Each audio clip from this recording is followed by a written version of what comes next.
Recovery Sort Of is a podcast where we discuss recovery topics from the perspective of people living in long-term recovery.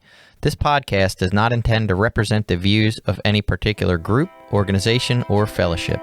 The attitudes expressed are solely the opinion of its contributors. Be advised, there may be strong language or topics of an adult nature.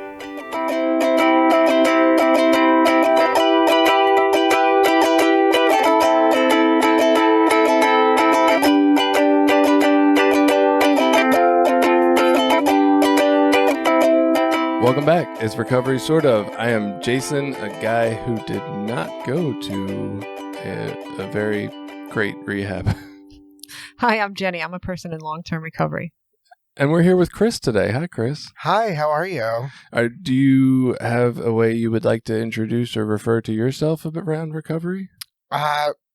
Chris, I am in hopefully long-term recovery. I get 7 months at the end of the week. Nice. Yeah. Congratulations. Yeah, I'm on my way. So, and this is kind of interesting for me. I don't know a whole lot about your history, but you go to the Recovery Dharma meetings, correct? I do. I go to Recovery Dharma with Jenny. She's our fabulous. That's how we met. She's one of our fabulous facilitators. It's peer-led, so I actually ran it the other day, a week or two ago. And then I also started another group, Sangha, which is like a community of wise friends, as we say on the path. And it's Buddha Thunk, and that's on Sundays. So we have Thursdays and Sundays in our Sangha. I love the name. They named it Buddha Thunk. It sounds so much nicer to call your fellow peers and new to the community people like a community of wise people than like, it's a bunch of addicts. Or yeah, I think it breaks down. I can only speak for me and how I feel about it. I don't know how Jenny does, but I think it breaks down the stigma absolutely as as I'll talk about in my recovery journey, we all are other things outside of recovery, which is super interesting. I'm a theater artist. I have a wine degree. I'm creative. I do all these other things. We each have our own lives outside of recovery. So bringing that into the rooms as opposed to other programs that I'm also a part of, but that kind of want to just keep it what you like, program is kind of cool to me, is that we're all kind of bringing in our own expertise and outside influence. We are totally going to get to your story, but you've already got me questioning all kind of things that I find fascinating. So one, I don't know that I personally have run into somebody who did not come into recovery through generally the 12-step community or something along those lines, right? With that kind of, I don't want to call it the old way of thinking, but that other way of thinking of I'm an addict or I'm an alcoholic or I'm a this or I'm a that. And so that's fascinating. Do you identify as anything? I'm an alcoholic. I'm an addict. I'm in both of those 12-step programs. Oh, okay. When I was in rehab, I definitely got into those programs, but Recovery Dharma is really the thing that kind of led me to where I'm at in recovery. I go to meetings. I go to about 12 a week. Holy shit. Yeah, I don't. Yeah. So I definitely get you today. yeah, I have 3 more today. So I have Recovery Dharma and the other 2 12-step programs today. So I definitely am really a part of those programs, but I definitely did find myself in sobriety, which I personally take as being healthy, truthful, and open mind, body, and spirit is what sobriety to me means. And I think that's what recovery means as a whole. So I definitely, Recovery Dharma is the way I kind of got in. I think we all have an in some way into everything in life. And that was mine when I was in rehab. And I'm going to question you about another thing in 1 second, but I'm actually fascinated by if people were to find recovery in Recovery Dharma and not enter the 12-step community, if they would call themselves anything or how they would identify. Would you think I'm a wise member of the community? Do you even think I'm an addict or an alcoholic if you've never encountered that and you're just in Dharma? So Recovery Dharma, and Jenny can please butt in your thoughts. So Recovery Dharma is a quote-unquote recovery program for anything. It can be sex addiction, love addiction, drugs, alcohol, smoking, using technology. It can be anything. So you do self-identify yourself as whatever you see fit. I think that it kind of is, yes, it uses the Buddhist teachings for recovery, but I think it also adds to your whole kind of just vibe and growing as a person. So I don't know. In our readings, it does say that, we suggest supplementing this with other 12-step programs. Does it? It does. That's And fascinating. I think that because Recovery Dharma came from Refuge Recovery and then split off. So I think that, at least in my understanding, most of the people in the rooms that I have met and know are using it as a supplement to other programs. That's interesting. But I don't think it would be out of line or out of context to just be in Recovery Dharma. Yeah, I think in the book it does. I think it says both. I think it says you can do this as your only program, or you can do it in cooperation with other programs. And I know in this area, like Cecil County in particular, that is usually the case, that they do it with other programs because we're really not a very big Sangha. We're not strong. We're not strong enough in the fact that we don't have like members that are like years deep in Buddhist recovery to mentor other people. So there are a few people that this is their only program, their only meeting during the week, but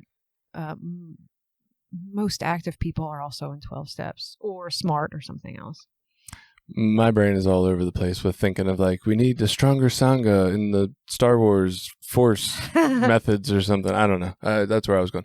I know nothing about Star Wars. I'll say it on the record. I've seen every movie, though, so please don't drag me online. Can't say you don't know nothing. It's fine. Most of my references end up being too old for people who listen.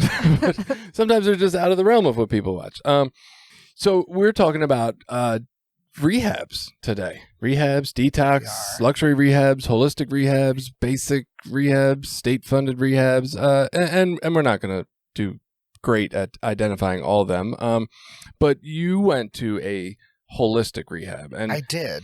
What I'm interested in, before I ask you to tell a little bit more about your story, is I'm curious, and I feel like you kind of already told me this before, but I'm curious anyway.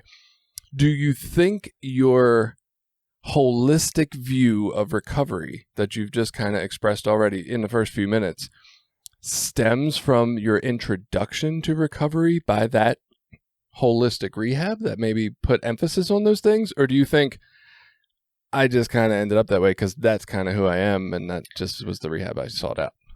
Both. I think that I identify as a queer gay male. I went to art school in Center City, Philly. So I am a little bit maybe off the beaten path. Gotcha. And kind of march to the spirit of my own drum. So I definitely sought out a rehab that also did that. I know personally, I had been in therapy before. I went to rehab, so I definitely sought out some place that was going to be a little more holistic, a little more not so much what people identify as a rehabs. So I really wanted to do all the art therapy and kind of, I wear a crystal. I am into kind of being a creative and learning as much as I can. So I wanted some place that I definitely knew that you would be learning and growing different skills that I might not just discover out on my own in this recovery journey. Awesome. Okay. So now that I'm appeased for the moment, and you should tell a little bit about your story, like how you got to the point of needing rehab, if you're comfortable. Yeah, of course. I'm an open book. Where you ended up. It doesn't have to be specific, but just what it was like, and tell us about it. So my name is Chris. I identify as an alcoholic and an addict. I basically, in short, am 27. I turned 28 on Tuesday. Oh, happy birthday. Thank you. So maybe by the time this is published, I will already be 28. Oh, yes. So basically, in short, I started drinking kind of casually. I'm from the Jersey Shore. Yes, it's exactly what you think.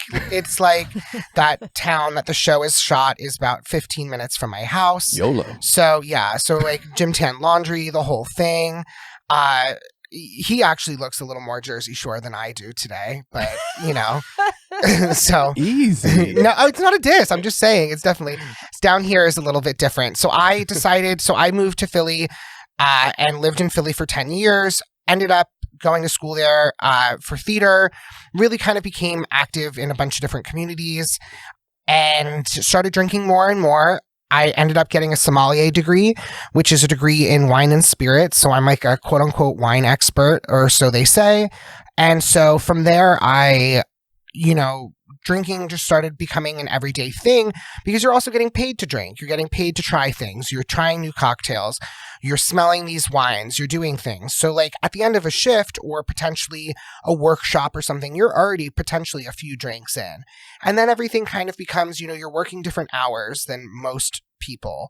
So I'm working night shifts and you're getting out late. So you're friends with all the bartenders around.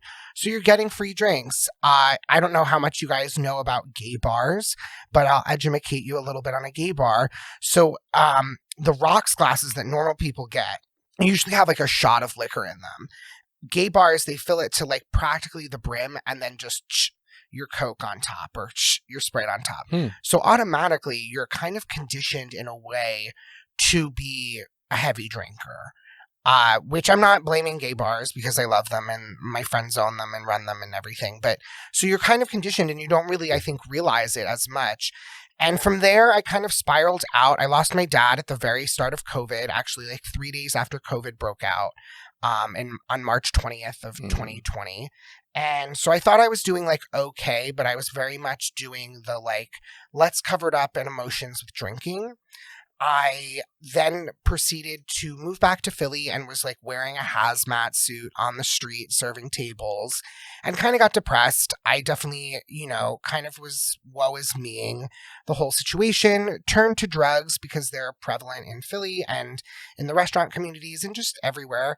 And so I kind of started spiraling out with drugs and then would try to swing one way to like cover it with alcohol, would be like, oh, I'm drinking entirely too much, swing one way with drugs. And then by the end of it, it was just a huge cluster. Can we curse on here? Yes. Oh, it was a please. clusterfuck. And so it was a complete fucking nightmare. And sorry, I curse like a sailor. No, it's great. My poor mother's going to watch this and she's like, oh, Christopher, we can't take you anywhere, even on a podcast, for recovery. So I basically had a moment where I was like, this is too much. This is all kind of spiraling out. And I attempted suicide, which is not a good idea. Do not suggest. And so I kind of had a come to moment. I woke up, there was blood everywhere. And when you're doing drugs and different things, there's going to be blood. There's going to be mornings where you wake up and you're kind of still fucked up or you don't know where you are and you're doing shitty things. And I realized like, that's not who I want to be. And that's not the person I am. And also like, how am I going to get out of this? So I was like, I should try to kill myself. That luckily didn't work. And so I was like, I need to go to rehab. Luckily for me, my sister had previously gone to rehab. She went to Life Healing Center in Santa Fe, New Mexico, where I ended up going. And she spoke really highly of the program. It really seemed to help her grow as a human. And that was more my thing, is like, yes, I'm an addict. Yes, I'm an alcoholic. But take those things away. Why was I using? What were the issues? What was I missing? And so I know that she's also kind of, I use the term hippy dippy. People find that offensive. I don't think it's offensive, especially if I'm self-identifying as hippy dippy. So we're just going to roll with it. You get what you paid for. You asked me to be a guest. You get what you get. So it was more hippy dippy and holistic. So holistic to me, and from what I've learned online, is probably not the traditional what you see in the movies. There's that fabulous Rehab movie with Sandra Bullock, and I, of course, was like, if Sandra Bullock can go to rehab, I can go to rehab. If it's good enough for Liza Minnelli, it's good enough for me. And so I wasn't going to like the Betty Ford clinic or something fancy. I was going to a holistic rehab that kind of focused on the mind, body, and spirit and emotions, as well as what your issue that you were going to rehab with. So I went with the quote unquote diagnosis of, and once they do the whole intake and kind of identify you, which I always think is really interesting. And I'll go on a tangent on this if you don't mind, is that, they identify you at what you are when you get there. So, which I think is really good because I think it plants the seed, but then it allows you to grow into that and kind of see like, am I this or am I not this? For me, yes, I was this. I have depression and anxiety. suicidal ideations, an addict and an alcoholic. So they kind of, I detoxed, or quote unquote, for a few days here in Cecil County, Maryland. And then I shipped off to Santa Fe, New Mexico, kicking and screaming and crying, as you do when you're going to rehab sometimes. Even though I asked to go, I definitely was very reluctant. And I got there morning of and was like, listen, Mom, this is a 30-day program. I'm going to do a solid 7 and be out of here. And she was like, how about you give me a solid 14? And I was like, okay. And then I would get a plane ticket because I'm out of this place. Like, this is not for me. Rehab is just not my thing. I called probably by day 6 and was like, I'm staying here forever. Yeah. I'm never leaving. Rehab's the greatest. Where did you detox in Cecil County? Just at your house? At my house. Really? Highly unsuggestible. Did the rehab suggest that? No. Oh. I am my own doctor. Okay. No. I'm not my own doctor. Please do not think that's serious. I decided, so I basically, after a very long 48-hour binge, packed up all my stuff and came down here and kind of did my own detox, where I kind of just laid on my couch and sweated out and did the things. It's highly unsuggestible. I probably should have gotten medical care, being on a bunch of drugs and alcohol, but I did that. And because I kind of also, in my own sense, and I'm again speaking from my own personal opinion and experience, I didn't think being in the middle of the mountains in the Santa Fe desert was going to be the best idea for this city boy to detox. Knowing what detox was going to be like, which it wasn't anything like I read about, I just wrote it out. I did some Gatorade, water, eating, because again, if you're not really eating much, depending on what you're using. So I did all of that in Cecil County in my mom's house. Yeah.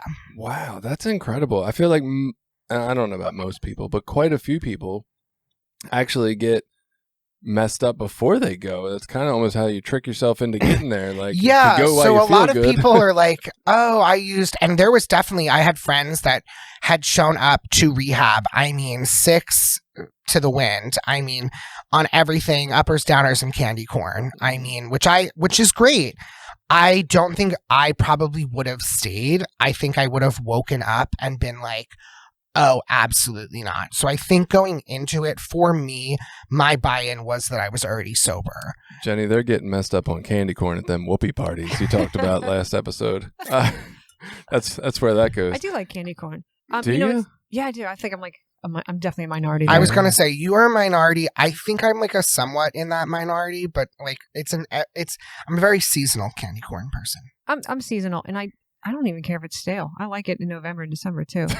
Hey, so you guys talking about this detox thing. When I went to rehab, I actually quit, and I was just alcohol. Alcohol. One of the most dangerous to quit. And I stopped drinking 7 days before I entered rehab. And when they were like, when was your last drink? And I would tell them the date, and they looked up from their clipboard like, really? Like, I'm like, yeah. Like, and so now I'm seeing why the nurses were definitely questioning that mindset that I was like, oh, I haven't drank in, I think it was like 4 or 5 days when I got there. And people, it's definitely, I think, not the norm. And I don't think they advertise that like, there's no kind of like, if you're going to rehab, detox or don't detox. I think they're just like, come to rehab. Well, and maybe this is the point where we do pause your story just for a second. And distinction, like, the words are used, at least in my head, very universally, like detox, rehab, same thing, whatever.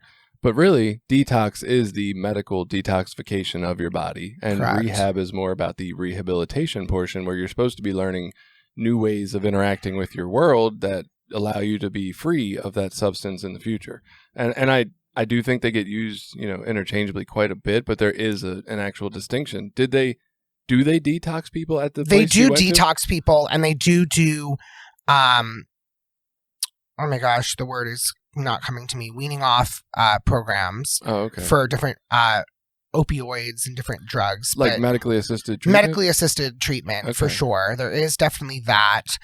But yeah, no, there wasn't really a suggestion. I definitely know that I was of the minority of people when it came to like not showing up fucked up. I think they just assumed that if they were to tell people, hey, yeah, go ahead and start detoxing now, that nobody would come. So Well, no one would come, and I think it's also super dangerous. Like thinking about it, hearing other people's stories in the rooms and what they went through. I truly don't really remember what I went through, but I'm sure it wasn't the greatest thing medically to be doing. So I saw Train Spotting. I know what you went through. So, yeah, I mean, I know I saw people go through it in rehab, and I was kind of, again, not looking down on anybody, but I was like, thank God I'm not doing that as well right now, because like some of these people definitely had like their first week was absolute hell. right. And I just don't know if that would have been a buy-in for me. Looking back, I would gesture to say it probably would not be. It's hard to picture you running through the streets while Iggy Pop played, though. I gotta be honest. Just, I don't know. Iggy Pop? Yeah, she was talking about Train Spotting. Oh. It's another. I Anyway. guess it's a movie. Yeah, it's a Oh, movie. there is a big age difference. Listen, I have a Barbara Streisand tattoo and watch the Golden Girls. Is that Like, what that is? this is the Barbara Streisand nose for Nice. everyone, and I will bring this up when I'll talk tattoos when we get to talking. I wanted to do a whole episode on tattoos, but we can work on that. Recover Are we going to do? tattoos. Really? That was on my list Oh. of ideas. Yeah. We've Recovery never mentioned tattoos. that. I'd love that. So you get there. So I got to rehab, and you do the intake, and that was super, daunting. And I was rereading my journals actually last night in preparation for this, and I was openly talking about like I don't want to kill myself, but I would love to just die right now. Like I would love to just be taken out of my misery. The idea of not being The here idea anymore. of just not being here. And so somehow in 6 days, that changed to like, I love life and everything. So my journey in rehab, you have, there's a few components to it. So I'll try to explain it. So you have a therapist that you meet with 2 times a week. That's a licensed, mastered therapist. Or whatever. And then you have group therapy 4 times a week for 3 hours in the morning. And your groups are led and facilitated. You have different topics, but then we each have 5 projects. The 5 projects is a huge thing that they mention in this rehab. It's kind of like their core kind of thing. So you do a kind of inspiration timeline of like who you are as a person, what brings you joy. You do an inside out project, how you feel on the inside and how you feel on the outside, and portray, and the differences in that. You do a timeline of kind of all of your major events that would fit into your addiction or rehab story. You do a shame project where you kind of do all, however you want to identify your shame and let it go. And then you do a 3 circles project, which is when I'm in the green, when I'm in the yellow, and in the red, as your final project as you leave, to kind of know where you're at and what identifies you as triggers and different things. So it's really cool to me right away. So I already knew of this, that they did projects and it was more creative. So you can do them different ways. I did my shame project as a song that I sang to my dad at his grave. I did a huge timeline glitter board. I did a playbill as my timeline and everything. So it was kind of each person brought in their own thing. The thing that I right away realized about rehab is it's not a bunch of people that you think are going to be in rehab. I had a nun, I had an FBI agent, a Navy SEAL, 2 kindergarten teachers, we had a doctor, we had one of the top lawyers in I forget what state, and then a bunch of other people. We had a guy that lived in a van that played pop music that was on some TV show. We had a bunch of really cool artists and tattoo artists. So it was really kind of a group of people that were all similar minded. I think everyone kind of sought out, and there was a series of people that had been to rehab and a series of people that hadn't. And I think what was really cool is you could kind of see that most people there were on the same wavelength of, I need something else besides just your run-of-the-mill rehab, which is not to say that those don't work, but I think different people identify differently with different things. So for me personally, I really identified with, so we had art therapy. So mind you, let me just get into this. We are in the Santa Fe, New Mexico desert mountains. So we are up like 3,000 feet or something, or 7,000 feet, 3,000 from like the base level of Santa Fe in the mountains. in casitas, which are kind of like adobe cabin huts. And there's 2 major buildings, one that houses the kitchen, and then everything else is trailers. And it's dirt roads. There's live animals walking around the premises, deer. And Like domesticated or no, like outright, like wild animals. like just kind of outright in the desert. Are there tarantulas? I personally didn't see any, but like at night you hear coyotes and you witness deer. And like we woke up one morning and there was a dead deer. And That was just other people from the rehab. That wasn't coyotes. no, I wish. Oh my God, that'd be so incredible. We did do night chanting. We did do the night moon chanting and howling. So I was a participant. So nonetheless, and then because I'm sure there'll be a bunch of questions. So I went and experienced what was the greatest 33 days of my life. I ended up staying for 33 days. In hindsight, I don't know if I really would have gotten through a traditional rehab without some of these outlets that I used. So yes, you have the group events. There's game day, there's game nights, there's karaoke night, there's movie nights and documentary night. But then also they bring in a bunch of different facilitators. So you're besides your group that you do all morning for about 3.5 hours, you then have groups on codependency, anger management. You have both of the 12-step programs. We have recovery dharma. So we had all those things that are more that you see in a traditional rehab. And then we had things like ecotherapy, where you're out finding things in the desert and building things. We had art therapy led by an incredible art therapist. We did crystal healing. We did sound bowl therapy, which is playing sound bowls. They had different adjunctives. So you could do Reiki or massage therapy, or you could do things like cognitive behavior therapy and somatics and EMDR and sort of kind of supplementary things that might be a little more holistic, that allow you, of course, there's tons of meditation, there's tons of yoga, and then there's a gorgeous program called Creative Discovery Living, which kind of allows you to do all those 3 things. You kind of write or create or make something to help you discover who you are. And I think that was really, really cool. For me, it really, really helped to kind of come at it from a holistic standpoint where I'm healing myself from this disease of addiction and drugs and everything, but it also growing and experiencing as a person. Wow. So, okay, when this episode idea was presented to me, the word bougie rehab got thrown around, right? Uh-huh. And it was interesting when you came in today, I mentioned the word luxury rehab as an alternative to bougie or fancy. And you were like, oh, we were in huts, right? With like dirt floors. And I'm like, I don't know. It still feels like planned. Like almost like if Burning Man was rehab, yeah, like right? You're roughing it. Right. Like it's planned roughing it. It's not actually like that they don't have money for fancy marble floors. It's that I had my own interpretation. Yeah, right. So I do think maybe that's a good time to make that distinction. Like I don't know that every rehab falls into one of these specific types, but there's state-funded rehab, which would be someplace that is getting grant money and operating at a base level of just affording what they can to get by to stay open.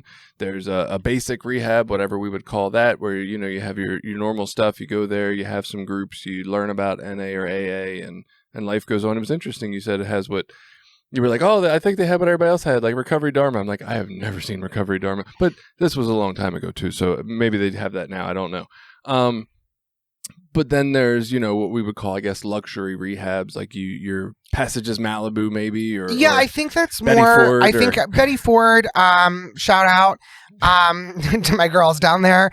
No, I definitely think I met some people that talked about their rehab experience in rehab while we were there, and they had basketball courts, swimming pools. They were going to spa treatments, and they were in like gorgeous air conditioned buildings. And not that like we were all like roughing it, but like we are out in the Santa Fe, New Mexico desert. It wasn't, the most lavish. The food was incredible. The chef was great, but it wasn't the most lavish place I had been. And I looked at pictures post rehab and at some other rehabs, and I was like, oh, I was okay. There's definitely, so what we were doing sounds luxury and maybe a little bit like Burning Man-ish, but I definitely don't think, like, in comparison, I don't know. I think it was more holistic than it was bougie or luxury. I definitely took from the experience what I did I think that if there was all those luxury or bougie elements,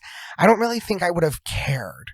Mm-hmm. You know what I mean? Like, if you could sit outside and like be in the pool or like play basketball. I'm not playing basketball, but like if there was like legit more stuff, I don't know if I really would have like been a part of it in my own recovery. I think I would have kind of just taken it as a vacation, which can be great to pop out from your life and kind of have a moment. But I don't think I would have gotten to the point where I'm here on a podcast talking about recovery. If that makes sense. No, absolutely. Like what I hear out of that statement is that, you know, those things could have been present or not present. Maybe they would have altered your course in the sense of like it wouldn't have felt as soul searching if they were there, Absolutely. right? It might have felt more like vacation, but more to the point of even if they were available, they wouldn't have been necessarily impactful for your process. They would have just been there. And I think that like the whole vibe, so Santa Fe sits on a slab of obsidian, which is a stone that kind of is for healing powers as it is. So this is like true factual obsidian is under the ground in Santa Fe. So when you're there, I don't know if either of you have ever been, you 360 view of mountainscape. So it's the most gorgeous thing and gorgeous sunsets and everything. But the whole campus is, you know, there's Mexican prayer flags. There's the Native American Lakota tribe had made a medicine wheel. There's a Greek labyrinth, which like is known to like capture the monster within you in Greek mythology. There's, you know, different flags, and the whole place is decorated with rocks that are painted by all past participants in rehab. So it's kind of really cool. There's kind of a communal vibe. There's a victory garden, a prayer garden. There's, you know, there's a huge yurt, which is like a giant slab that they didn't like fully build, so you can sit out there and watch the stars and everything. So it kind of has this kind of ethereal vibe to it. It's interesting, and I think if nothing else, the first thing I learned today is definitely the idea that had somebody presented this style of rehabilitation to me, I would have been like, oh, that's code word for bougie, right? Like, but maybe there is this other alternative, right? Maybe there is the state-funded, the basic, the fancy luxury, and then maybe there is this other holistic version of a rehabilitation center that I am just definitely, in my experience, never been exposed to, because all my experience was, you know, basic or lower. So I think that in my experience, and I'm not knocking anybody on the East Coast recovery. I think the recovery program that I found here in Cecil County is absolutely incredible. However, when looking up rehabs, especially around the area that I was in, it seemed like mental health was kind of not really at the forefront, and growing spiritually and to my fullest self wasn't really at the forefront. That is a huge thing out in the Southwest. And I think that is something that you find a lot of these similar types of rehabs out there, in that they are kind of focusing more on growing your truest self as opposed to just fixing a problem.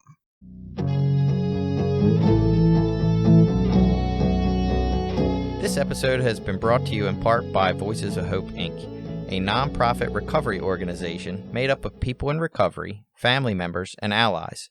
Together, members strive to protect the dignity of those that use drugs and those in recovery by advocating for treatment, harm reduction and support resources, and mentoring. Please visit us at www.voicesofhopemaryland.org and consider donating to our cause.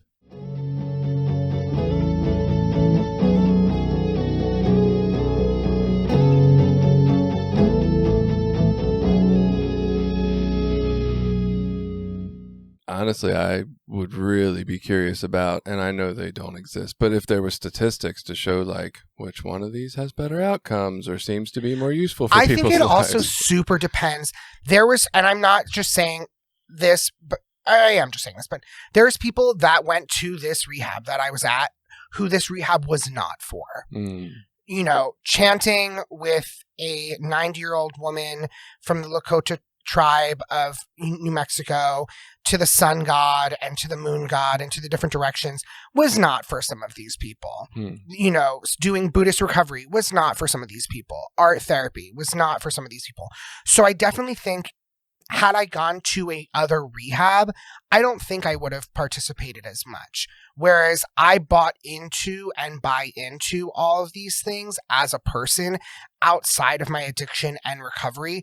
Art therapy, being a creative, making stuff, crystals, all that stuff is interesting to me as a whole. So I think that I bought into the holistic alternative medicine kind of style of rehab, as opposed to there were some people that got there I don't fully think might have done as much research and kind of were like, what is this? What are we doing? Which like I could totally see. So I think it depends. I would be interested to see those statistics, but I also think it depends on the person. Like, as from what I know of Jenny, I think that Jenny would like be successful. Oh yeah, I'm totally thinking about in relapsing. Yeah, yeah.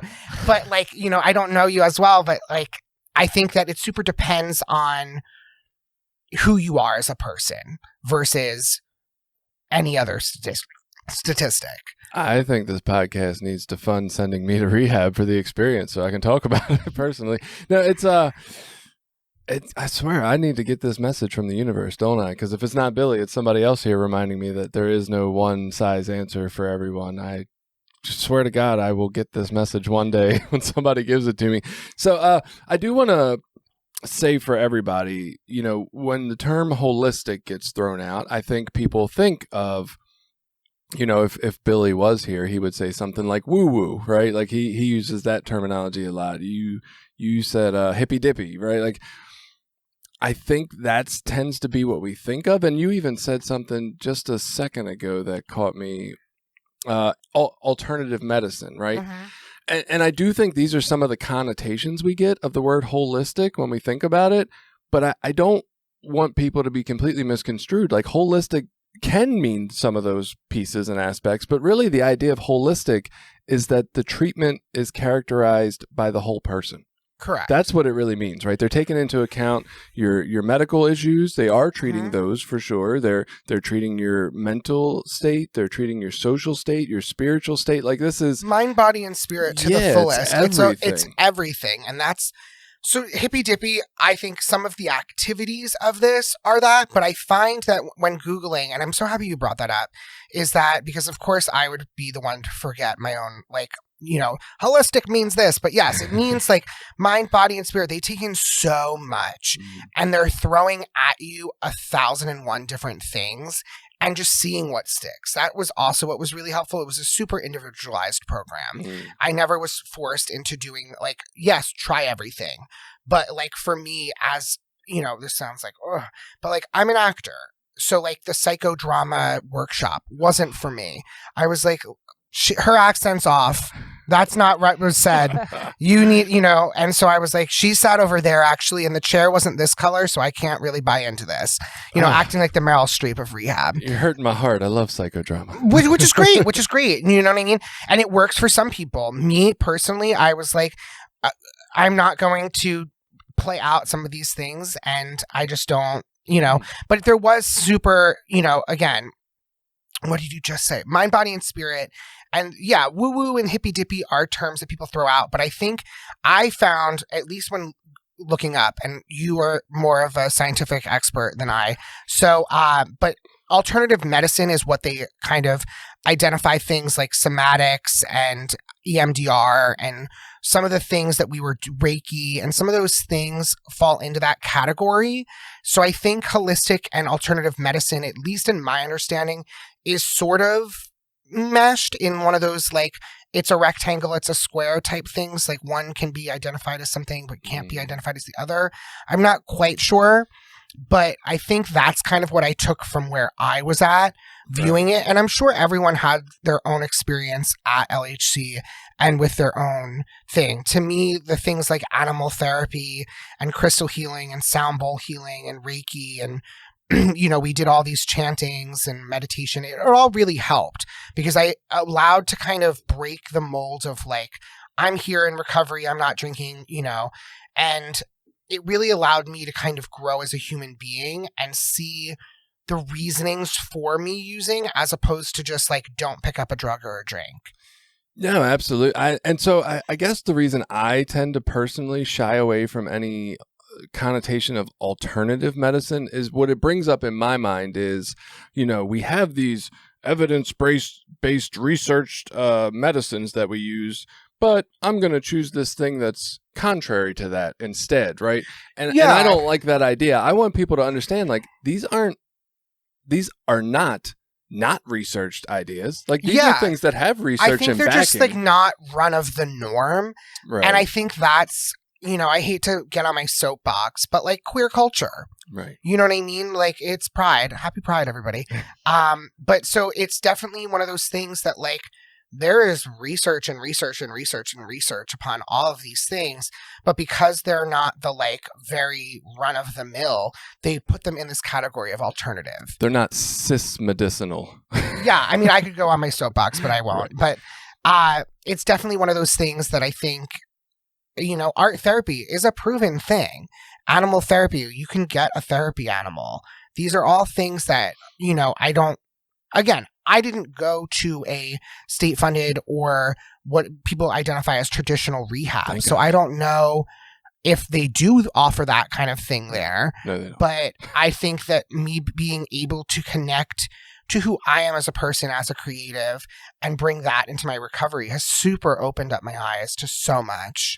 I mean, even if we took out the research back methods, right? Like so when the word alternative is used to alternative medicine, it's not alternative as in the sense of, hey, we know what works, but we're going to do something different. Yeah. It's more, hey, there's some other options that also work that, different strokes for different folks. We're not even sure they might work better. We just haven't really evaluated them a whole lot yet.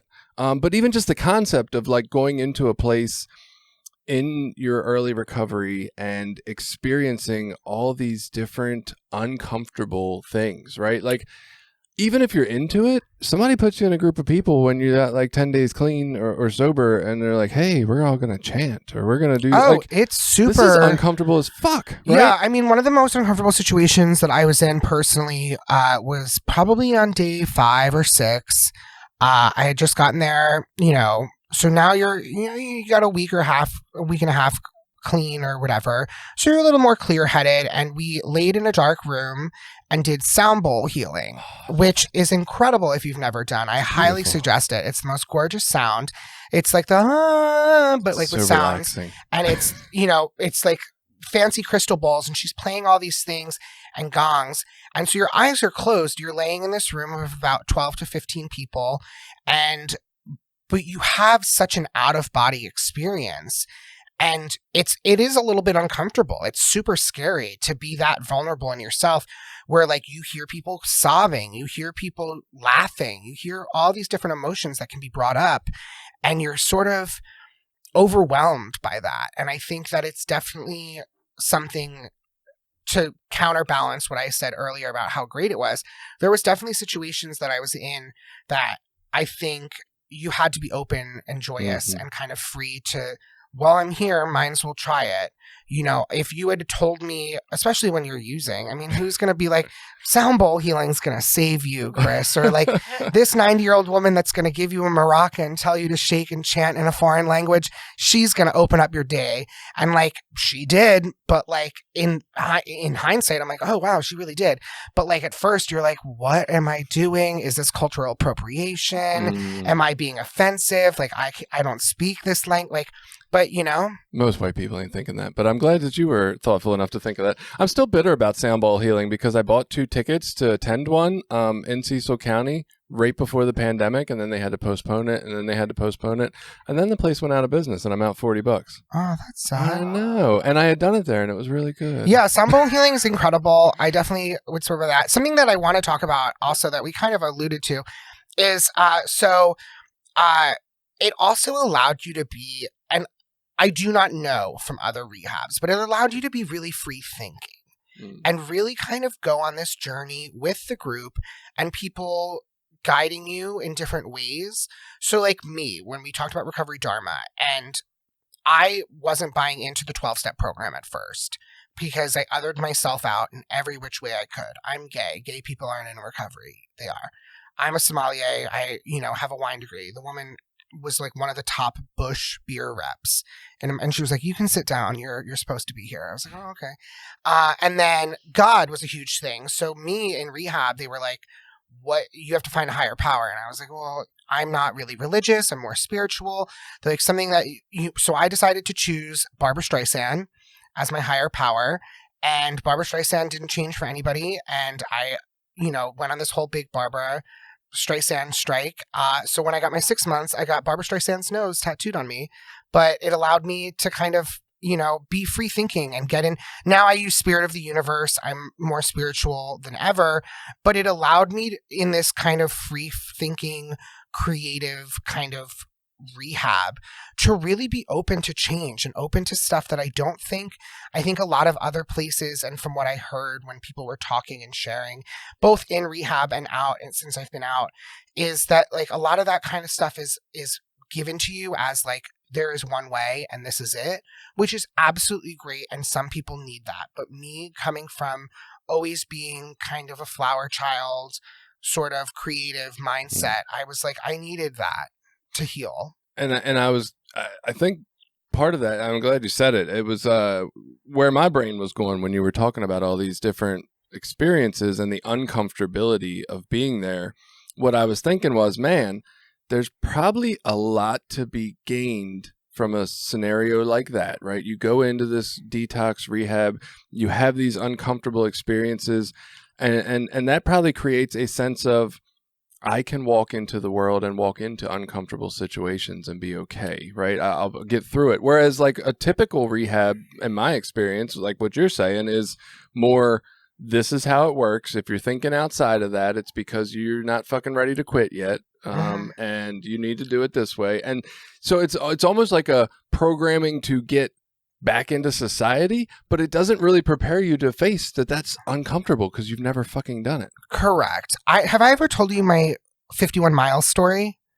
Tell me again. Okay. So speaking of walking in uncomfortable situations, there is a lap, the half paved, half not, half uphill, half downhill around the rehab. And so I would do laps all the time, just walking in nature and stuff in between groups. And there's all these rocks, they're all painted. And all of a sudden I saw a lap record, 200 laps. And I was like, oh, that's cool. But like, so far I've already walked, one lap was a fourth of a mile. So I was like, so far I've already walked like 160 since my time here. So like, I'm gonna whoop this lap record's ass. And they were like, no, that was in one day. And I was like, oh, okay. So me and my free thinking, I was like really at a rut where I wasn't trusting community. I wasn't trying to find a way to be back. I still had the using mentality of like, maybe I'm not ready to give it up. And maybe I'm not ready to rely on other people to be guided. And maybe I'm not here for this. So I woke up in what seems like something that I would think of drunk, but was sober in rehab, and was like, tomorrow I'm going to beat the lap record. I'm going to do 204 laps, which equates to 51 miles, half uphill. And so I woke up at 3 a.m. and walked for 15 hours uphill and downhill to 51 laps in one day and beat the lap record. But it taught me so much about walking in uncomfortable situations. It is what they call a super marathon or an ultra marathon, when you do the math, because I guess a marathon's like only 26 miles. I was out there. I ate and walked. I had the whole community come out, people giving me waters, high fives, listening to music, walking laps with me. We talked about almost every person in like the 35 person community did a lap with me, and we talked about different topics on their recovery and where they were at. And I walked with a nun and talked about Jesus and learned about God more.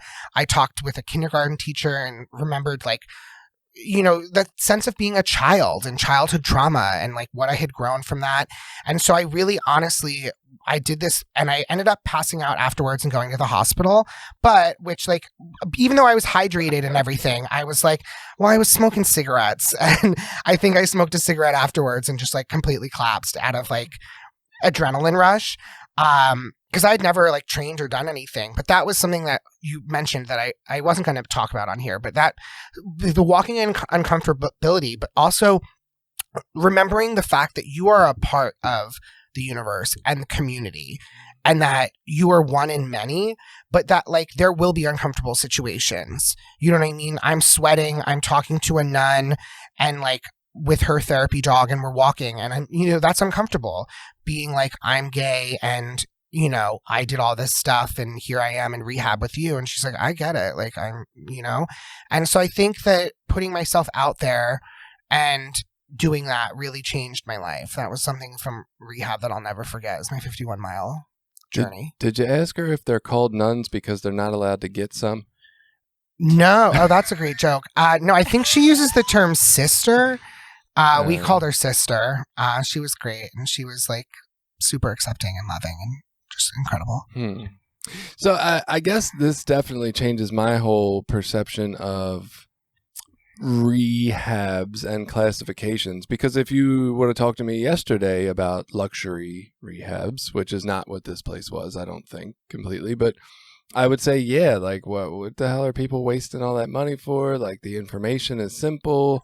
You don't need to spend a whole ton of money on it. Yes, it's good to get out of your environment for a while to form some new habits, but are you being too pampered in these kind of environments? And then Billy said earlier today, we were talking to him when he was here, and he was saying like the thing that he thought was interesting was the specialized and individualized treatment. And I was like, whoa, okay. I got to rethink my view of luxury rehabs because that's actually pretty smart. But what you're sharing about this holistic rehab idea, I mean, maybe it's a bias of mine, but I love it. Like, I think there's a lot to be useful in there. Absolutely. Was it covered by insurance? Was this like out of pocket? How did that work? Like, how do people get to a place like this? So some people had insurance, some people didn't. Mine was kind of half and half. It is a part of Acadia, which is like a giant rehab like overseer. So they have tons of different locations. Some are those luxury bougie rehabs, some aren't. Some are included with state funded, so it's kind of a hodgepodge. This one, the individualized growing and learning is definitely something, I connected with Reiki really. So I kind of, investigated into that realm and meditation and yoga. So I kind of, and there's nothing, just in case you're ever in the opportunity, there's nothing like sunrise yoga in the mountains, watching the sunrise over the Santa Fe, New Mexico desert and mountains. I am jealous. I feel like every human should be able to have this month-long experience personally. Yeah, and also seeing the stars and just kind of really just connecting with Earth and just like where you're at. I think the individualized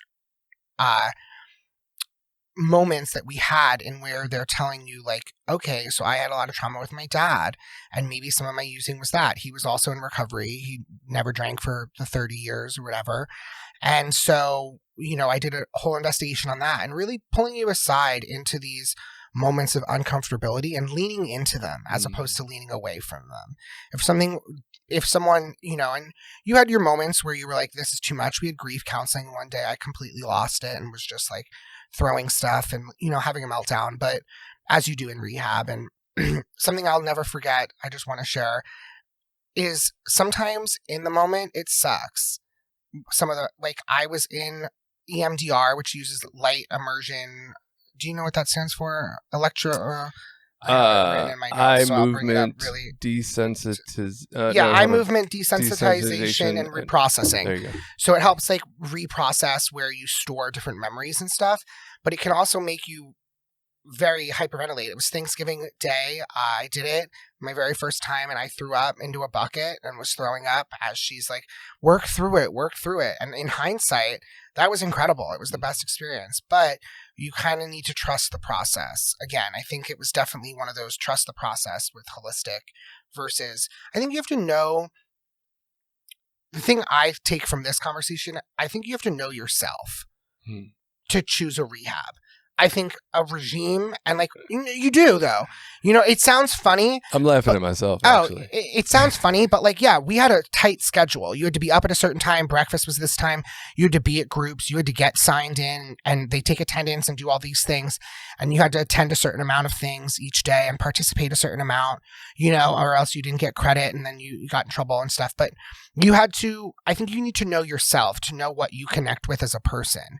And I think that's where the downfall in mental health, unfortunately, comes from, is that a lot of people don't get that opportunity to investigate themselves at a young age, instead get stigmatized, and then end up in a rehab that might not be as helpful to them as something else that they can also afford.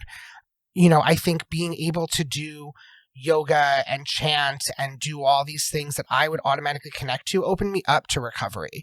So now I am in all the 12-step programs. I am doing the work that's more traditional. I'm doing my steps. I'm doing the meetings. But had I just been forced into a meeting in rehab, I probably would have been like, get the fuck away from me. Mm-hmm. Whereas like finding recovery dharma from a hippie that lived in a van, he was van life. I love him. I adore him. And like he came up to me smoking his cigarette and was like, hey man, like here's this book, you should come check it out, man. And I was like, oh, okay. And then next I'm in recovery dharma meeting, and now it's a huge part of my recovery. So I think being able to know yourself a little bit does help in recovery, because while we are investigating who we are in recovery, I think you can't become your truest self unless you're presented the opportunity to unlock that. Yeah, I wasn't laughing at you. No, you're fine. I was laughing at I just told Jenny earlier, I'm going to get this message that different people need different things at some point. And you were saying that, and I'm like, nope, they all need a holistic rehab. Fuck them. They're not doing it right. Yeah, I mean, it's right where my brain went. We all need that to open up and be better people. God damn it. Yeah, I think that's what's also cool about recovery dharma is that we do bring in other things. You're trying. There's 1,000 different types of meditation. We just did an inquiry into meditation where we did a 30-minute sit meditation that was guided. But then different people have brought in like music meditations, chanting meditations. There's all sorts of different avenues in these generic or regular branches. There's 1,000 different ways to lead a 12-step meeting.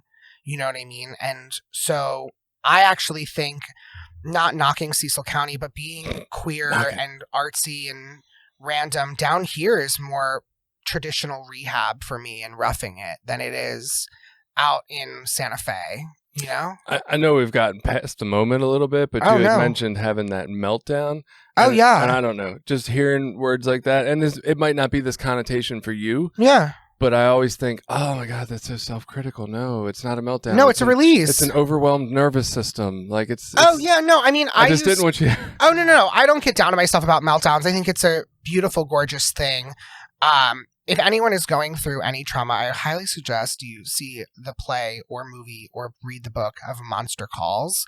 There's a moment in that's an overwhelmed nervous system, or whatever you just said adequately, but I can't remember. But so I definitely, I think meltdowns have a bad connotation around them, but I think they're beautiful moments. I think that's where you grow so much. And had I not thrown a bunch of rocks over the fence into the desert and screamed a bunch of profanities and hateful words about myself, I think that energy would have been captured in me. And we did that one day. And we kind of did it in a recovery dharma meeting. We threw stuff into the lake down here, and like burning some of our shame and stuff. I think that's really helpful. But meltdowns, I like what you said. Maybe that's my shit, and I haven't let go of my association with meltdown as a negative connotation, right? It's this tantrum-y, like little kid can't get himself together kind of idea in my head, and maybe that's mine. I think it's yours. Also one of those things. No, I think it's beautiful. Like someone recently was saying in therapy, and by someone I mean my therapist. Shout out. They were saying that, that's the whole thing. Like when they tell you to watch a sad movie sometimes and just get it out. Like sometimes you have bottled up emotions you don't even know about. And then all of a sudden they hit you like a ton of bricks and you're just like, whoa. The scheduled cry we were just talking about. Scheduled cry. You should absolutely. I am here to tell you a good scheduled cry is important to recovery. In my opinion, I am It's been working for the me. guest. It's been working for me, and I'm doing it, and I'm here for it. Are you not? I don't know. Jenny ran the scheduled cry idea by me the other day, and I didn't get much chance to think more about it. But in my response to her, what came up was when we're not crying in order to save it for later. And I didn't feel like where I want to be. Ultimately. You need a good. This sounds like a 101 case of a scheduled cry in the need. The moment. So I'm here to diagnose. This is actually our intervention. We're taking over to tell you that you need a scheduled cry. Well, okay. Now that you're going to get us into it. So the situation she presented was that these people at her daughter's school, can I share this? Yeah. People at her daughter's school had been like really thoughtful in the fact that she's going to, educate her daughter at home from now on and really encouraging. Which is very exciting. It was like this really beautiful moment. Mm-hmm. And she was talking about it in relationship to that she went home and had a scheduled cry afterwards. And I'm like, I don't know, man, how much more beautiful would our world be if you just shared that gratitude cry with them? Like, I would love for people to cry right in front of me. Don't take it home. I think yes and no. I think sometimes a scheduled cry I think that's a different connotation than I'm saying. Well, I've done those too. Like that was a gratitude schedule. Yeah, cry. a gratitude schedule. There's different categories, and I just wanted to be sure that we were identifying them. I've also had like deep sadness. Yeah, like, I had I'm gonna hold this until I had get a home. shit week. Yeah. I'm gonna hold this, and then I'm gonna watch like whatever have you, and just sit and cry. Yeah, like put on Radiohead and just let it out. Like that's my scheduled cry. I guess the thing that came up for me when she said it, and this might have only came up because she presented it. Like, had she said, "I hate scheduled cries. What do you think about them?" I would have probably been like, "Oh my god, scheduled cries have so much benefit," because I'm just like anti everything. But I think what came up was like, what do I lose by scheduling it for later? And I feel like we have this idea in our society that you can't cry in certain spaces or with certain people, and like how much more connected would we be if we just cried in that moment when we needed to? That's like, what I also loved in others? Rehab is that it kind of reminded me of going to theater school in that every place was a sacred place.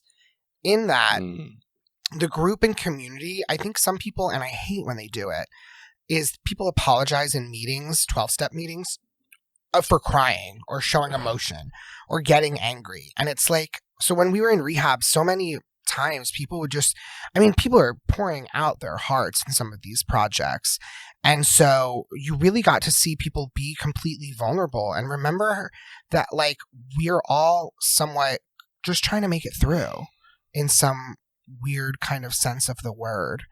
And I think that was really beautiful just to see true raw emotion happening in the because there's definitely things that I got frustrated and angry or cried about and like would save it for my casita cabin and just like sit in there and cry. But then like in actuality, just being in the moment crying is beautiful too. You may or may not be surprised by how many people apologize profusely for crying in therapy. I'm like, this is what the fuck we're here for, man. Do it. We are getting short on time. One thing I did want to mention, just because it came up when I was doing a Google search and trying to find more information about different types of rehabs and everything, is that be careful when you're Googling for rehab suggestions, because there's a lot of rehab review websites, and they're all owned by different conglomerates of rehabs that promote their rehab. And so just be really careful when you're investigating if there's a place. I think word of mouth / experience is probably the absolute best way to go. But don't get scammed into any of these lines that tell you they're going to give you the best. Maybe they have your best interest at heart. Maybe they don't.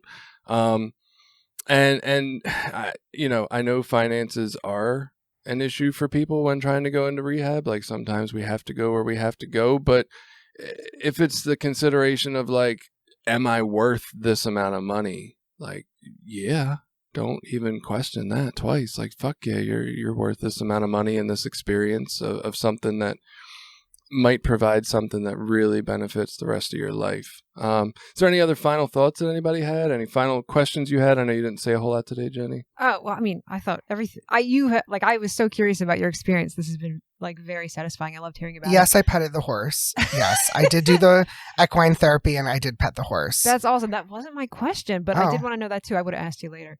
Do you think rehab romances were more? Do you think there's more instances of rehab romance in a holistic one than versus another one? Because it happens in all the rehabs. No. No? Okay. I think it was probably the average amount. Okay. The average Straight people do the wildest things.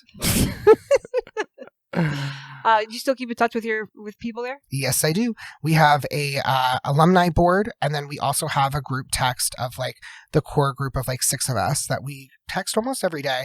I texted 3 of my friends on the way. I was like, yo, I forgot to tell you all, I'm on a podcast talking about rehab.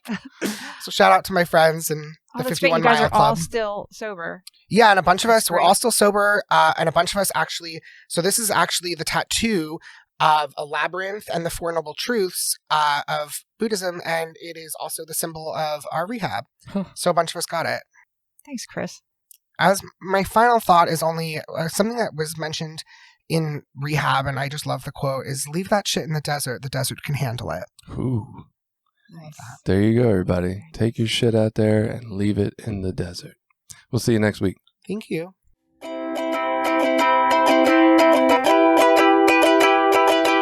Did you like this episode?